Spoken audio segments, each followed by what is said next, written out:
Ma'am, bakit kapag kayo ang nangaakusa kay Pangulong Duterte, sinasagot ni Pangulong Duterte ang lahat ng inyong akusasyon? At kapag may sinabi kayo sa kanya na salungat sa kanyang paniniwala, ang tawag niya ay freedom of expression nyo yan, kalayaan nyo.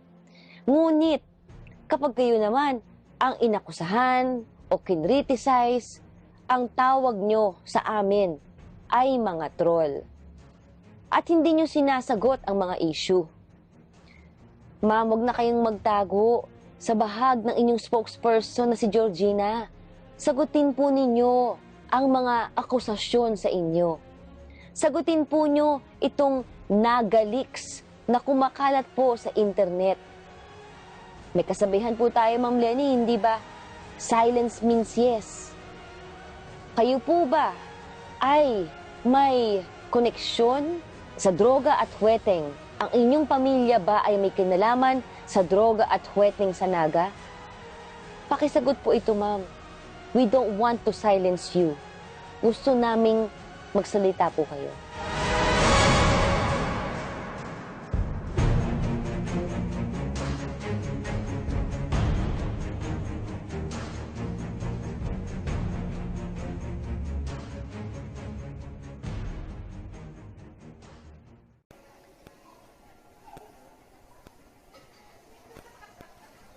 Hello, Shenarin Lozano. Si Yelin Olieta Aquino. Hello po sa inyo. Kwentuhan po muna tayo. Sino na po sa inyo nakabasa ng part 1 ng hashtag Nagaleaks na ipinalabas ng grupong We Are Collective? Nakita ko rin po siya, no? At diniscuss din niya ni Thinking Pinoy sa kanyang page. At sobrang haba talaga. Kaya sa mga nakabasa, kwentuhan po tayo. Bakit importante na malaman, mabasa itong mga expose, mga revelasyon sa hashtag Nagaleaks? Dahil po syempre involved dito si Jessie Robredo, na VP Leni Robredo. Kaya naman lang po sumikat si Leni Robredo ay dahil sa kanyang asawa. Dahil sa napakagandang imahe ni Jessie Robredo. Kaya sumikat si Leni. At kailangan po nating malaman ang katotohanan sa pagkatao ni Jessie Robredo dahil siya nga ang naging dahilan kung bakit sumikat ang personalidad at nakilala ng buong bansa si Leni Robredo.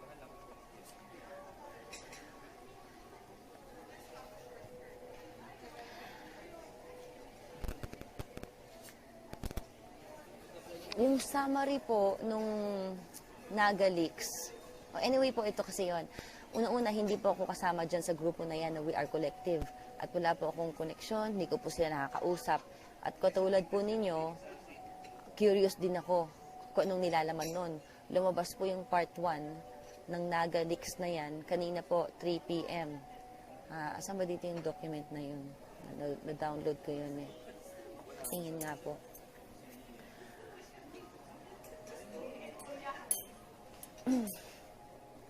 Nakakagimbal lang po kasi syempre yung akala mong mga tao na malinis ang imahe ay akala mong mga santo, hindi pala ganun. Nakakagimbal po dahil part 1 pa lang po ito. At maraming mga pangalan ang nakalagay dito, mga totoong tao, ibig sabihin talagang ano po ito, hindi madaling gawing ano ito, gawa-gawa lang na kwento. Yung mga pangalan ng mga taong involved. At ako po, bilang ordinaryong Pilipino na nakilala si Jessie Robredo na simpleng taga-Naga, nakatsinelas, nagpapala, simpleng tao, sinasabi dito sa expose na to na allegedly, yun ay kasama sa pag-PPR niya. Kasama na rin po yung mga award na nakuha niya. Kasama daw po yun sa PR strategy ni Jessie Robredo. Yun pong nakasaad dito. Kayo po, ano pong ano nyo, komento nyo sa mga nabasa nyo? Part 1 pa lang po ito eh. Mahabang intro. At may mga lalabas pang part 2, part 3. At ang mga nagsulat nitong expose na ito, itong We Are Collective na grupo, ay mga taga-Naga mismo.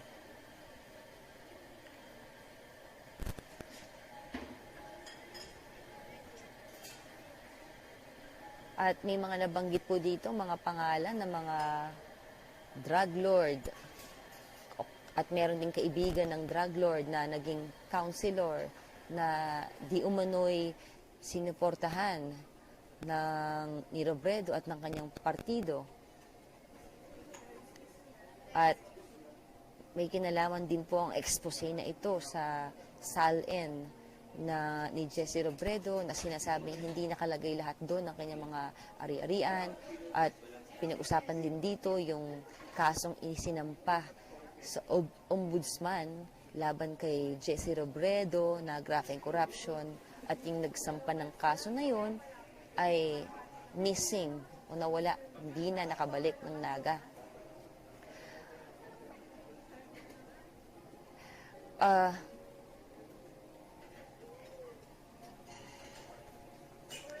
At pinag-usapan din po dito sa expose na ito yung wedding sa Naga. So, ibig sabihin po, yung nilalabas na imahe ng Naga, ng mga Robredo na malinis, ay iba dito sa expose na to. Sa hashtag NagaLeaks. Dahil syempre, di ba, tingin natin kay Jessie Robredo, napakalinis, santo, parang Cory Aquino. Parang bayani na nga po. Tapos may ganitong mga lalabas. So, kailangan po nating malaman itong kabilang kwento patungkol kay Jessie Robredo dahil po siya ay asawa ni Leni Robredo na kung saan sumikat lang si Leni dahil sa kanyang asawa si Jessie. So, kailangan mas kilalanin pa po natin si Jessie Robredo.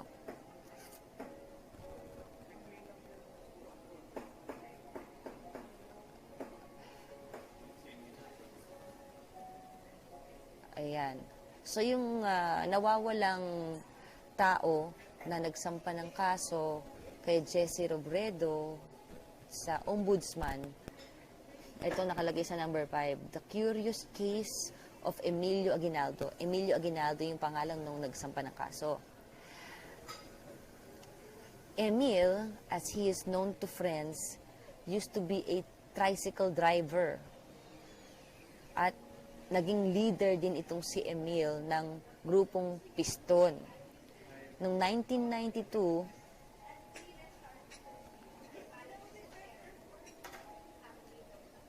eto, bigyan lang natin ng background, itong si Emil. Emil did not blend well with his peers. Hindi raw po siya ganun ka-close sa kanyang mga kaibigan.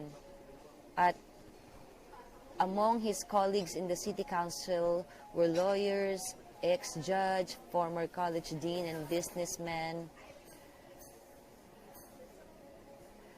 So, may mga... Ibig sabihin, hindi daw ganun katalino itong si Emil. Kaya, minsan na ano po siya, yung treatment sa kanya ay mas parang mababa sa kanya. Sa kanila, ng mga kasama niya. Pero fighter daw po siya. He never let his colleagues bully or intimidate him. The man stood his ground. Tapos yun nga, dahil hindi naman daw siya ganun kataas ang mga pinag-aralan ni Emil, na motivate itong si Emil na self-learning. Nagbasa ng law books, ganyan. So in short, nagsampa nga itong si Emilio Aguinaldo. Emilio Aguinaldo pangalan niya. Ng kaso kay Jessie Robredo ng graft and corruption sa ombudsman. At nawala na po si Emilio Aguinaldo. Missing na po siya.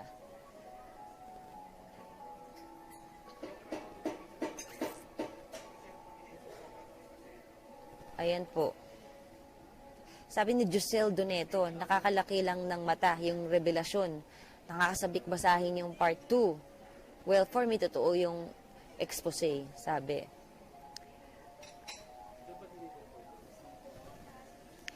Sabi ni Vladimir Lardizabal, palagay ko itong si We Are Collective ay matagal nang nasa inner circle ng Camarines Sur, partikular ang Naga City.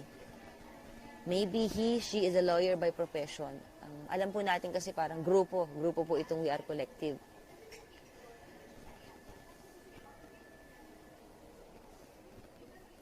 Sabi ni Flip Bro, totoo yan, imposibleng hindi. Kaya nga nagaya ni Lenny ang style ni Jessie eh. Kunwari simple pero bilyonaryo pala. Pansinin nyo, kaya nga nagpapagamit si Lenny at ayaw nang maungkit yung pagkamatay ni Jessie dahil baka maungkat mga illegal na gawain nila.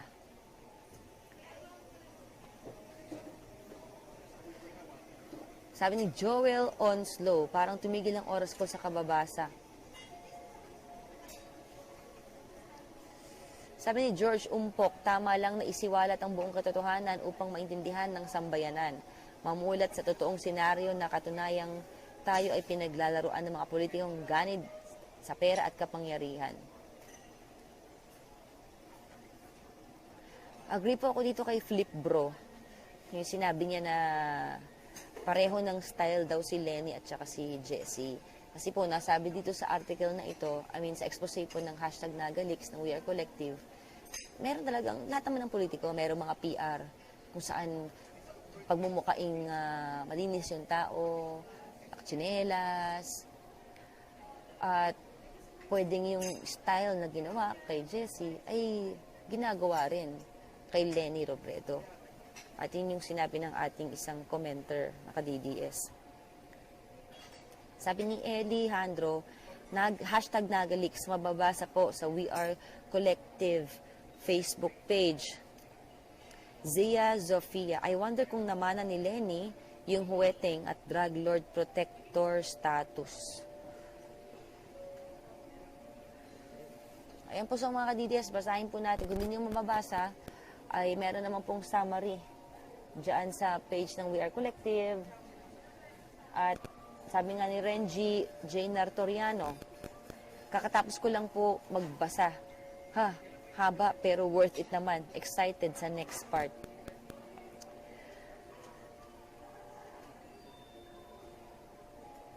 May kita nyo po yung article sa We Are Collective Facebook page. Ayan po. So, abangan nyo rin po yung interview ko kay Attorney Bruce Rivera bukas po 5:30 p.m. sa DZRH News Television channel, Facebook page din po ng DZRH News at dito sa ating blog para po mas mahimay-himay pa. Himay-himayin po natin itong hashtag Nagalix. Ayan, kasi importante pong malaman ang katotohanan po sa totoong pagkatao ni Jessie Robredo dahil siya po ang naging dahilan kung bakit sumikat si Lenny Robredo. Kaya, ayan po, abangan din po natin yung part 2. Maraming salamat po. Meet Zicori Garay. Sabi niya, grabe talaga, tama lang na ibunyag lahat ang mga baho nila. Sabi ni Emski, oras na natanggalin ang peking VP, i-proclaim si BBM na tunay na VP. Ayan, nag-lag na, hindi ko na mabasa. Thank you po. Tutok lang po tayo sa vlog natin. Salamat po.